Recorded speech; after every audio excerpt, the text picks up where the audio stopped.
అక్క నమస్తే. నమస్తే అన్న నమస్తే అన్న. మైను అనగానే ఛత్తీస్గఢ్ పోలీసులకు ఒక గుండెల్లో రైలు పరిగెట్టింది. సిఆర్పిఎఫ్ క్యాంప్ మీద అటాక్, 76 మంది చనిపోవడంతో పాటు చాలా విషయాల్లో మీరు చేశారు. ఇంకా అక్క గురించి చెప్పాలంటే నల్లమల్ల ఫారెస్ట్, ఏఓబి, డీకే అన్ని ప్రాంతాల్లో పనిచేశారు. అమ్మ, మీరు ఆ టైంలో అడవిలోకి వెళ్ళిన సమయానికి మీ గ్రామంలో ఉన్న సమస్యలు ఏంటి, ఎందుకు అడవిలోకి వెళ్ళారు, వెళ్ళిన తర్వాత జరిగిన కార్యక్రమంలో అమరాలు అవడం అనేది కొంచెం బాధాకర విషయం. ఆ సంఘటన ఎలా జరిగింది ఫస్ట్ మీరు చెప్పండి. మీ ఆ సమయంలో నల్లమల్ల ప్రాంతం కానీ, ప్రకాశం జిల్లా ప్రాంతం కానీ, మీరు పుట్టి పెరిగిన అర్ధవీడు ప్రాంతం కానీ ఎలాంటి సమస్యలు ఉంటాయి? ఫస్ట్ మా అన్న పార్టీలోకి వెళ్ళాడు. అప్పుడు పెద్దగా మేము అంత జ్ఞానం కూడా లేదు. పార్టీకి ఎందుకు వెళ్ళారమ్మా సాగర్? అప్పుడు చదువుకుంటున్నాడు. చదువుకోవడానికి వెళ్ళి నేను చిన్నగానే ఉన్నప్పుడు అన్న చదువుకుంటూ ఎగ్జామ్ రాసి వస్తానని చెప్పేసి కంబంలో చదువుకున్నది. కంబం ఎగ్జామ్ రాసి వస్తానని చెప్పేసి వెళ్ళిపోయిండు. ఇక రాకపోతే ఎందుకు రాలేదా అని చెప్పేసి 2-3 రోజు మరుసటి రోజు కల్లా ఏం లేడు అని చెప్పేసి అంటే ఆ నక్సలైట్లలో వెళ్ళిపోయినాడు అనేది చెప్పి ప్రచారం అయింది. అరే అసలు ఎగ్జామ్ మా అమ్మ వచ్చి మమ్మల్ని అడిగింది, అన్న ఏం చెప్పి వెళ్ళాడంటే ఎగ్జామ్ కోసం అని బ్యాగు ఇవన్నీ పట్టుకున్నాడు వెళ్ళినాడు అని చెప్పినాము. ఇక వచ్చి సాయంత్రానికల్లా ఇక ఫుల్లు ఏడుస్తూ ఉన్నాము. ఇంక మా అన్న లేడు, ఎటు పోయిండో అని చెప్పేసి. ఇక జనాలందరూ వచ్చేసి వాళ్ళు మత్తు మందు పెడతారు, అటు చేస్తారు ఇటు చేస్తారు, నక్సలైట్లలో తీసుకుపోతే ఎక్కడన్నా చూడండి రైల్వే స్టేషన్లల్లో అంటే.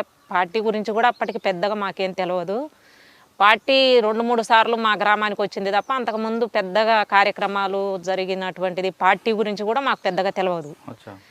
తర్వాత అంత ఆలోచించేంత జ్ఞానం కూడా కాదు మాది, చిన్నగానే ఉన్నాము. ఇంకా అన్న వెళ్ళిన తర్వాత అంటే అన్నకంటే నేను 5 సంవత్సరాలు చిన్న.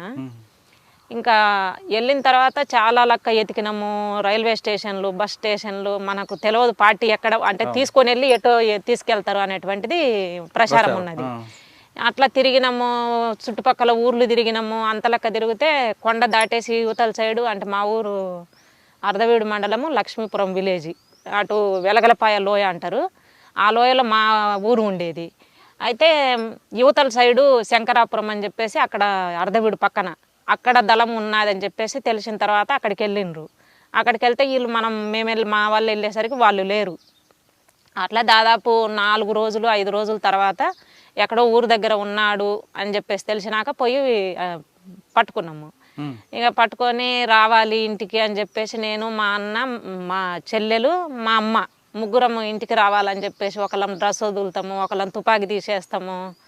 ఇట్లా చేస్తుంటే దళం వాళ్ళు లేదమ్మా వస్తలేమ్మా రేపు తీసుకొస్తాం మీ అన్నను అని చెప్పేసి చెప్పేవాళ్ళు. ఇక అయినా కూడా ఇక మేము వదిలిపెడతలేము. సరే సాయంత్రం వరకు వెనకిడిది పన్నాము. సరే అన్నారు, మాకు అన్నం తినమన్నారు. ఇక ఏడుకో ఊర్లోకి పంపించేసారు మా అన్నని. ఊర్లో పంపించి వాళ్ళు ఎక్కడో ఏరే సాట పెట్టుకునే విధంగా పెట్టుకున్నారు. ఇక మేము సాయంత్రం దాకా చూసినాం, రాలేదు. తర్వాత తీసుకొస్తాం మీ ఊరికే అని చెప్పేసి చెప్తే ఇంకా తర్వాత ఇంటికి పోయినాము. వారం తర్వాత ఇంటికి తీసుకొని వచ్చారు. అంటే దళం వచ్చింది ఊర్లోకి మళ్ళీ. ఇక ఊర్లోకి వచ్చి ఊర్లో 2-3 రోజులు ఊరి పక్కన ఆగిండ్రు. కానీ ఇంకా మేము ఏడుస్తూ ఉన్నాము. మా అన్న స్వీల్లో వస్తున్నాడు ఇంటికి, మళ్ళీ పోతున్నాడు. నేను యాడికి పోను అంటాడు. మళ్ళీ సాయంత్రానికల్లా మళ్ళీ వాళ్ళకి అన్నం తీసుకొని పోవడము ఇలా చేస్తున్నాడు. ఇక మేము ఎంత ఏడ్చినా ఇక ఇది కనికరిస్తలేడు. ఇక మా అమ్మ బాగా ఏడుస్తుంది. అసలు ఇప్పటిదాకా నిన్ను పెంచుకున్నది ఎందుకు, 3 చెల్లెళ్ళు ఉన్నారు.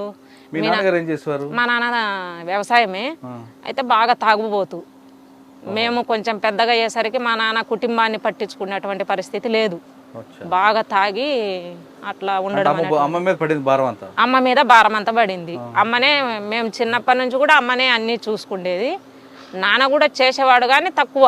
ఇంకా ఈ తాగడం ఎక్కువైన తర్వాత బాగా ఫ్యామిలీకి సంబంధించిన బాధ్యత లేదు, అమ్మనే అన్నీ చేసేది. ఇంకా అట్లా మామ వాళ్ళు మా బంధువులందరూ వచ్చి ఏడిచిండ్రు. అయినా ఏమి మాట్లాడతలేడు. నేను ఏడికి పోతున్నా, ఇక్కడే ఉంటున్నా కదా, ఎందుకు మీరు ఏడిచేది అంటాడు. ఇక వెళ్ళిపోయిండు. వెళ్ళిపోయి దాదాపు 6 నెలలు రాలేదు. ఇంకా పార్టీ అసలు ఇంటికెళ్ళి ఊర్లోకి రాలేదు, చుట్టుపక్కల రాలేదు.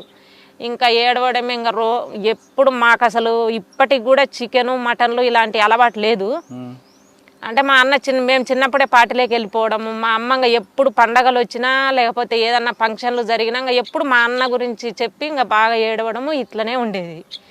ఇంకా అట్లా మాకు చికెన్ మటన్లు కూడా మాకు అలవాటు లేదు, మొత్తం మా ఫ్యామిలీలో తీసుకొచ్చేది లేదు. ఇంకా ఎవరన్నా మా మామ వాళ్ళు తీసుకొస్తే మా అమ్మకు తినేది, ఇంకా అట్లా ఉండేటోళ్ళం. కానీ అట్లా అసలు మొత్తము లేదనమాట.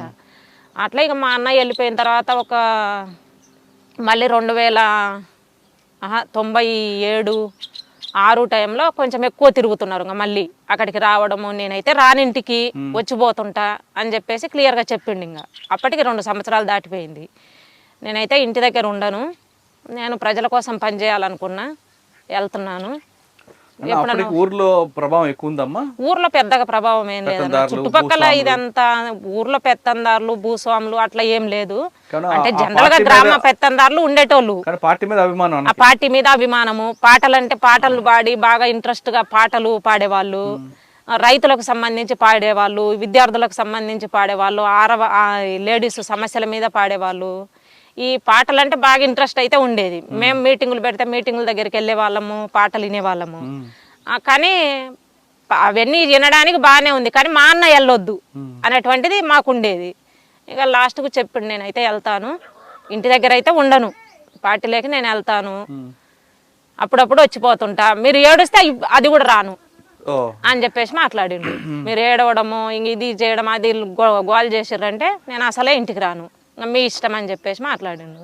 ఇంకా మేమే కన్విన్స్ కావాల్సిందే, ఎందుకంటే అప్పటికి దాదాపు 2 సంవత్సరాలు అయిపోయింది కాబట్టి ఇంకా కనీసం కళ్ళ చూపు చూసుకోవాలన్నా కావాలి కదా అని చెప్పేసి ఇంకా సరే అని చెప్పేసి ఏడవడం తగ్గించేవాళ్ళము. ఇంకా అట్లా 2 సంవత్సరాల తర్వాత ఇంకా రావడం పోవడం అలా చేసేవాడు. ఇక 2 సంవత్సరాల తర్వాత చెల్లెని కూడా తీసుకెళ్తానని అమ్మకు చెప్పాడు. అయితే అప్పటికి నాకు పార్టీ గురించి పెద్దగా ఏం తెలియదు, రాజకీయాలు ఇలాంటివి నేను చదువుకోలేదు పార్టీలో, ఇంటి దగ్గర నేనేం చదువుకోలేదు, పార్టీలో చదివే నాకు. కాబట్టి ఇంకా పార్టీలోకి వచ్చిన తర్వాతనే నేను చదువు ఎంత ప్రారంభమైంది. అట్లా పార్టీ గురించి పెద్ద రాజకీయాలు ఇలాంటివి అయితే మనకు ఇంటి దగ్గర ఉన్నప్పుడు ఏం లేదు, అట్లా ఉండేది. ఇక సరే అని చెప్పిన తర్వాత ఇక నన్ను అడిగాడు, మరి ఏంటి పద్మ వస్తావా పార్టీలోకి అని చెప్పేసి అంటే సరే వస్తాను అని చెప్పినాము.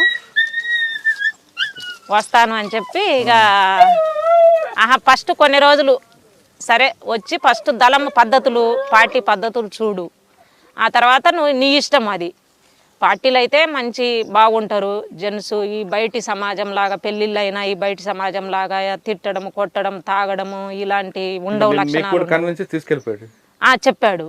చెప్పిన తర్వాత అయితే మధ్యన వెళ్ళొచ్చే వాళ్ళము, 1 వారము 10 రోజులు ఉండడము రావడము, నేను మా అమ్మ ఇద్దరం వెళ్ళేసి. అట్లా వచ్చిన తర్వాత ఇంకా 97 ఆ టైంలో ఫుల్ టైమర్గా వెళ్ళిన పార్టీలోకి వెళ్ళిన. 2007 నల్లమల దళమే. అప్పుడు బాలన్నని తూర్పుగోదావరి పశ్చిమ గోదావరి ఆయన ఇప్పుడు బయట ఉన్నాడు, బయటనే ఉంటున్నాడు, కమాండర్గా ఆయన ఉన్నాడు. ఇంకా అన్న కూడా అదే దళంలో ఉన్నాడు. నేను అమ్మ ఇద్దరం వెళ్ళినాము, వారం రోజులు అట్లా ఉన్నాము, మళ్ళీ ఇంటికి వచ్చేసినాము, మళ్ళీ వెళ్ళే వాళ్ళము. అయితే అన్నిటికంటే నాకు పోవడానికి బాగా అంటే ఈ అన్న చెప్పడం ఒకటి, ఇక పోలీసులు బాగా తిరగడము, ఇంటికి వచ్చేసి ఇంటి మీద దాడి చేయడము. అసలు ఎవరు ఉండరు మా ఇంట్లో, మగవాళ్ళు ఎవరు లేరు, మా నాన్న ఎక్కడో ఉండేటోడు. ఎవరు మా మేనమామ వచ్చి మా ఇంటి దగ్గర కూర్చున్నా కూడా ఈడు సాగరే అని చెప్పేసి, సాగర్ అంటే అప్పుడు ఈడు ప్రతాప్ అని చెప్పేసి తీసుకొని కొట్టుకుంటూ పోవడము. తర్వాత నేను ఇంటి దగ్గర ఉంటే నువ్వు వాడి భార్యవా వాడు చెల్లివా అనేటువంటి ఆ మాటలు ఉన్నాయి చూడు, అసలు కనీసం ఎవరు నువ్వు అనేటువంటిది అడిగే ఇది కూడా లేదనమాట. అట్లా మాట్లాడేవాళ్ళు.